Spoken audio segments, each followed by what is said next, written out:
Now, the National Democratic Congress has announced what it also calls a comprehensive employment and jobs creation strategy for a John Mahama presidency. The NDC says it will create 1.7 million jobs between 2025 and 2029. Here are extracts of the plan that the NDC says that will help them achieve this target of creating 1.7 million jobs between 2025, that next year, and 2029, a 4-year period. And this is what the NDC is promising will deliver the 1.7 million jobs. So, per the NDC's own calculation, they hope to create over 430,000 jobs every year. And new jobs, that's 431,000. They round it up. They've done their own calculations, and this is what the thing that will help them do.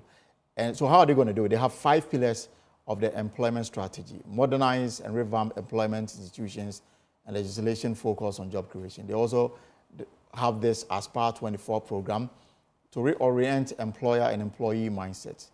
We will understand what this means very shortly. National Employment Trust to mobilize resources for a concerted job push. Leveling up, that's another pillar, a program to ensure inclusiveness in employment and coordination through a high-level national employment coordination committee. So these are the 5 areas that they hope to focus on to create the 1.7 million jobs within the 4-year period. So there you have it, how it will go, the trends of unemployment rate in the country. We've tracked it from 2022 all the way to 2023. There's been a swinging safari, if you like, but generally, unemployment has always been on a rise from 13%, 13.9, 13.7. It came down to 11.3% in the 4th quarter of 2022, and it will go up to 14.9. Currently, unemployment in the country stands at 14.7%. That's at the end of the 3rd quarter of 2023, and we're waiting for latest figures. We are actually in the last quarter. So this is like a year ago, the rate of unemployment in the country. Has it gone up? Is it stagnating, or has it come down? The latest figures will tell. So for the NDC, this will absorb the expected 300,000 yearly entrance into the workforce and reduce current unemployment levels by 120,000 each year. Now, in the studio, to help us analyze this and look at the feasibility of the plan by the NDC is Nicholas Isaka Bana, development economist. And you're welcome, sir. Thank you. All right, so he's a member of the party's Employment and Job Creation Committee, and he's here to help us deal with this matter. So, I look at the 5 pillars. What I didn't see is specifics. Yeah. For example, we hope to do this in the agricultural sector, in industry, in the service sector. Yeah. I don't see those specifics. Are you able to tell us how you hope to create the 1.7 and which areas specifically are you focusing on beyond the 5 broad areas that you have analyzed? Okay, so if you look at what we have as the 24 economy, we have a number of sectors, 12 key areas. There's agro-processing, there's manufacturing, pharmaceuticals, construction, financial services, the extractive industries, sanitation and waste management, hospitality, retail, transportation, health services, and security services. We do not have a breakdown by sector because that's a bit difficult to do, but we are looking at our numbers are based on 2 key parameters. Right. One is that we grow the economy at least by 6% annually. That is critical because without economic growth, you wouldn't have the job creation. In fact, you can't create anything. So 6% annually, not the 4-5% that we've been doing. Second bit is also to improve what we call the elasticity of employment. Because we've had economic growth, but we haven't had the commensurate amount of jobs. The statistics, for instance, shows that for each 1% growth we have in the economy, we just have barely 0.3% growth in job creation. And that is because we haven't focused particular attention on the job creation bit. So those are the 2 key parameters we are looking at. 6% GDP growth and also improving the employment elasticity to about 0.5. But the focus is where exactly? So the focus is the sectors that I've given you, agro-processing, manufacturing, pharmaceuticals, construction. There are 12 sectors. Right. Also tied to the 24-hour economy. Financial services, extractive industries, that is mining, quarrying, and all the other areas. We have sanitation and waste management, hospitality, retail, transportation, health, and security services. All these services currently exist in Yes, this they country. do. Yet we have issues of unemployment. Yes. So what makes your plan different? Good. So what makes it different is this. Our plan is comprehensive. There are 5 elements, as you did point out. So first, we're looking at the legal and institutional framework. That is one. And after that, there are a number of things that we want to do. Number one, remember all the debate about employment numbers and statistics. Right. To address that, there's a Ghana Labor Market Information System which is ongoing. We intend to accelerate that so that the data and statistics is clear. There will be no dispute about who did what. Because without data, you can't really deliver on policy. The second bit is to strengthen the Ministry of Employment. I'm still talking of the legal and institutional arrangement. Okay. The Ministry of Employment and Labor Relations, as you can see, has spent more on its time on labor disputes of public sector work. But job creation is cross-cutting, and our program is to strengthen that ministry to play that key coordination role. The third bit is to look at the Labor Act itself. As the Labor Act stands now, for instance, it doesn't sufficiently take care of the informal economy. Today we have what we call gig work, right, remote work, working from home. The Labor Act, as it stands now, does not take care of that. So it's to look at a much more comprehensive Labor Act to become an employment act. So that is the other bit. The second element of the strategy, which deals with the Aspire 24, essentially is about skills development. So we have the mindset, we all agree that our work ethics needs improvement. Absolutely. Our response to time, even customer service. So that is what the mindset and work ethic program would do, both for the public sector and the private sector. We have the National Apprenticeship Program also. But the mindset issue, it was a question I was going to come, now that you brought it up. Yes. Let's chew on it a little bit. Yes. So what really is the problem with the Ghanaian employer and employee such that synergy is not able to, to be dealt with, to create that harmony so that people can be employed as and when they are available? Sure. Because industry will tell you that when people graduate even from the university, they will spend a year, 2 or 3 to train them so that they can fit into their scheme of things. So there is a problem somewhere. Have you looked at that as well? So that is where we have the apprenticeship program as well as TVET. And included in that will be part of the work ethics training. And work ethics is not also only about just employees or potential job seekers. It's also about employees. Because the same Ghanaian would travel outside and do better countries and do better. He crosses to UK or the US and his work approach and work ethics changes. So we need to tackle it from 2 ends, the employer as well as also from the employee side, embed these things strongly into our training, into our curriculum. All right. On the employee side. Now, the 300,000 that is captured in your, the claim is made, yes, that every year you have over 300,000 joining the work market, but the corresponding job is not there. So you have a lot of graduates who are sitting home, people with masters, double masters, and they don't find work to do. The issue is the foundation that will make companies in a position to absorb these huge numbers that come out every year.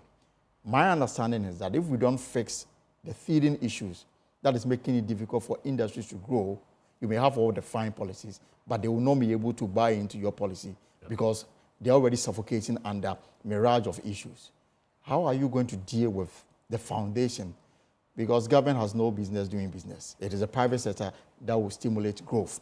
But if the private sector has so many challenges that government has created and is unwilling to fix it, then all the fine proposal you have may stay on the paper. It may not translate on the ground because industry foundation is so weak that it will not be able to recruit. How are you hoping to fix this? The number one foundational issue is the macroeconomic issues, the high inflation, high interest rates, unstable cities. So that is critical. There's also the exchange rate. Yeah, and the exchange rate. Those are the foundational issues. We do perfectly agree, and our fiscal program, our economic program addresses that. And the fundamental issue is to ensure that government expenditure is aligned with revenue so that we don't have so much borrowing. So that is critical. We do recognize that. But on top of that, there are also specific incentives and programs we have for industry. Now, if you talk to most business people, they will talk about finance being an issue. And there are 2 dimensions to it, access and cost. If you go to the normal banking sector, today you borrow at 35-40%. Now, there are schemes to provide concessionary finance, that's 10%. We intend to do more, to put more money to support business. Now, one of the reasons why we have more buying and selling and not enough of remanufacturing is just because of the high interest rates. You can't borrow at 35, 40%, build a factory and pay back. Right. If you run the numbers, it just doesn't add up. So to address that, that is why we're going to have the National Employment Trust, which will mobilize more resources to ensure that we have more concessionary financing. Whereas we also deal with the macroeconomic issues to bring inflation and bring interest rates down and have a bit more stable city. Because it's very critical. I'm just, over the weekend, I was at Doma for some other business and a funeral. So, you know, Doma is reputed to be the headquarters of poultry in the country. So almost every town, you would find a poultry farm. Now, when I spoke to some of the farmers, their major issue is sometimes transportation, transporting what they have to Accra, which is the commercial city of the country, or to other parts of the country. Now, here's what is happening. Now, they grow the chicks, and then buyers from Ivory Coast come and buy it very cheap. They take it to their country, grow them, and then sell and make sometimes 500 to 1,000% of how much they bought from our people. And our people are living poorly, even though they have the raw material that can help rejuvenate our poultry industry. So with this classical example, and you are seeking to address unemployment and looking at the potential it has for our economy and for the economy of that enclave, what would be the solution? So on the poultry side, I mean, and I think this is quite classic with so many, and the demand thing is key. I mean, imports, they will tell you, is killing their industry. So we have a program where the government is the biggest spender in the economy, whereby government will use this purchasing power. Take school feeding, for instance. So we don't need to use imported chicken to feed children, especially if it's a government program.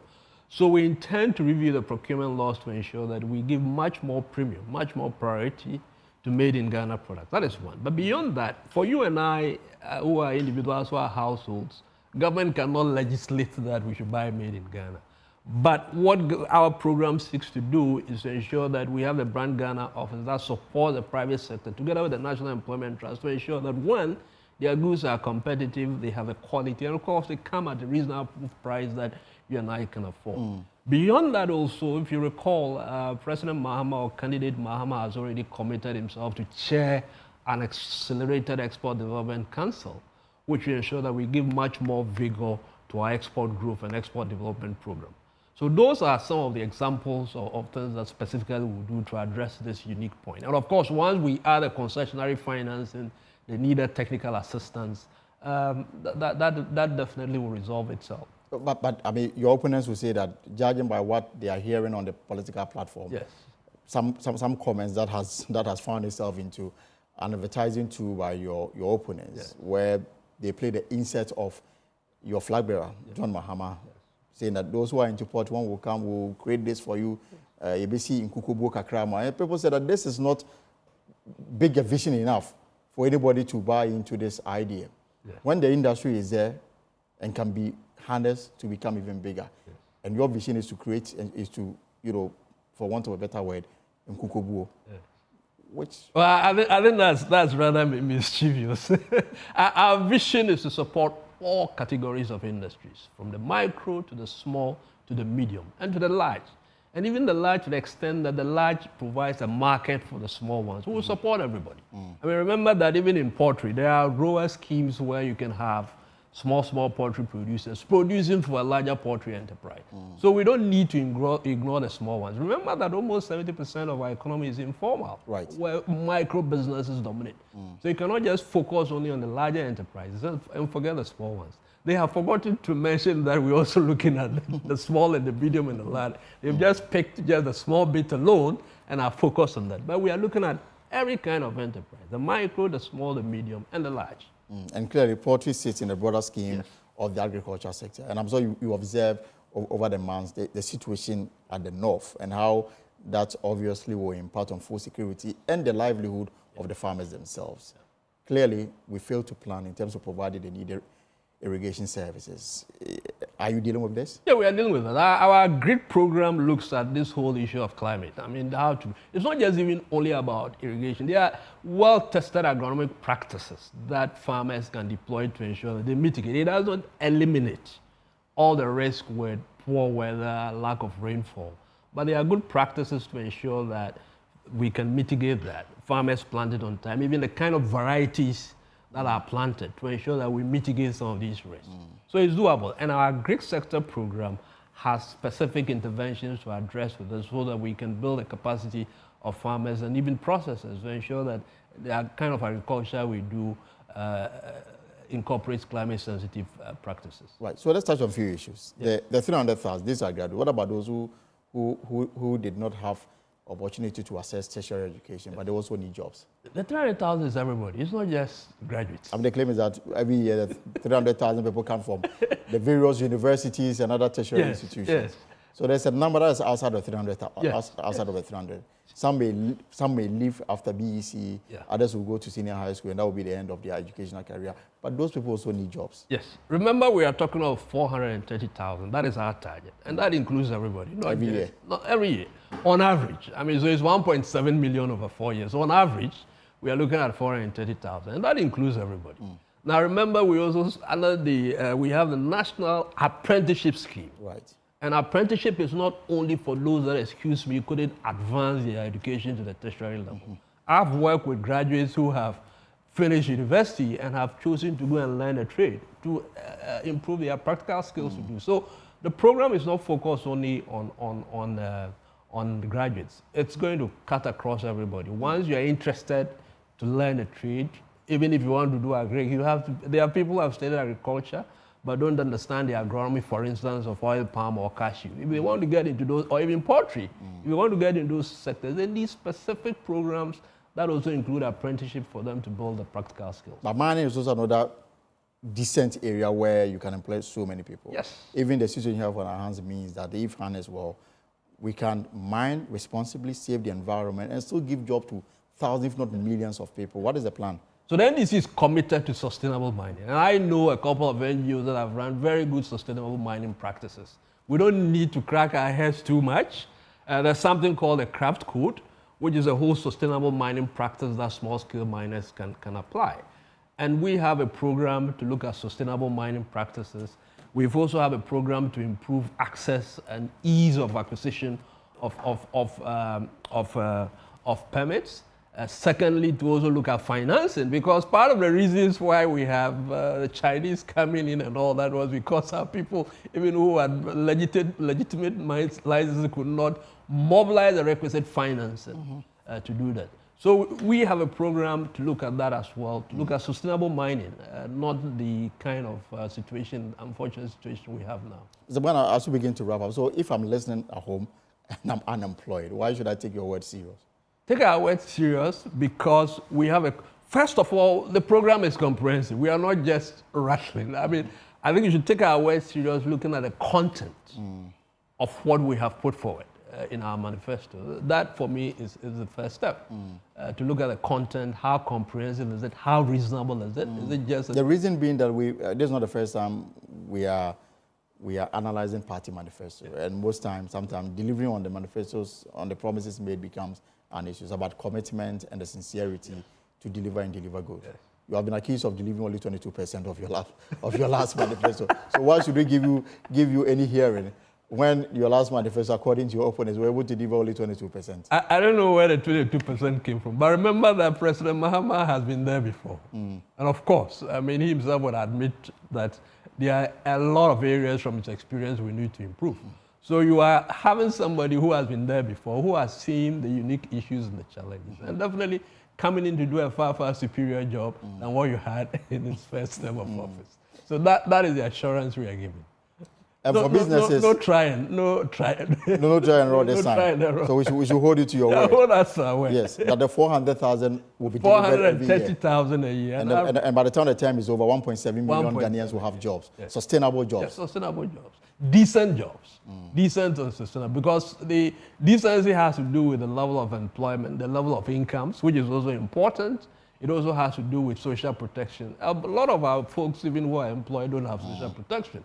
No social security and all that. And right. We have a program. And it's a very important Yes, we have a program to ensure that we have social protection. Even so those, it's not just... Even those who have, because they are employed. Yes. I mean, when they retire and they realize that, oh, so this is all that I'm worth after maybe 30, 35, 40 years of my service to the nation. Yes. Income levels generally are low. Yes. And there's a need for something to be done about Yes. it. Yes. And we think that the low incomes also have to do with our productivity levels. Let's face it. As a country, we are not even as productive as Cote d'Ivoire in Nigeria and others in our sub-regions. So productivity is a key issue that we intend to address. Until we improve our productivity, that one, no politics about it. There's no way you can enhance income significantly. All right, my final question. So for industries who are listening, yes, and they say that they are suffocating under taxes, yes, what is the message for them? Remember that we've already committed ourselves to eliminating e-levy, COVID tax. So we've already made commitments to cancel some of these taxes already. And we also committed that under an NDC government led by President Mahama, additional tax incentives will be provided for industry to thrive. All right, Development Economist member of the NDC, and their job is on jobs. Mr. Nicholas Isakabanda, thank you so much for coming through. Thank you. We'll hold you to your word. Thank you. All right, let's stay with the NDC because the party's flag bearer, John Mahama, has raised concerns about what he says is the exclusion of Alodia landowners in the new Sagalami housing project deal. He said the future NDC government would review the current agreement to ensure the active involvement of local people. Masol Agbagba has more from the first day tour of John Mahama here in Accra, where he responded to President Akufo-Addo's challenge on him to speak on Galamsey and the Free Senior High School program. The NDC presidential candidate John Mahama visited the Tema West, Lejukuku, and Okaikwe South constituencies. He says a future NDC government will retool Ghana's security agencies. John Mahama says the NDC's market enhancement program will improve the state of all of Ghana's markets. There are many other programs that we have already indicated that we'll do. And if you look in the manifesto, you see the 120-day pledge. That is our social contract. And one of them is that in the first 120 days, we'll provide the seed money upfront for the Women's Development Bank.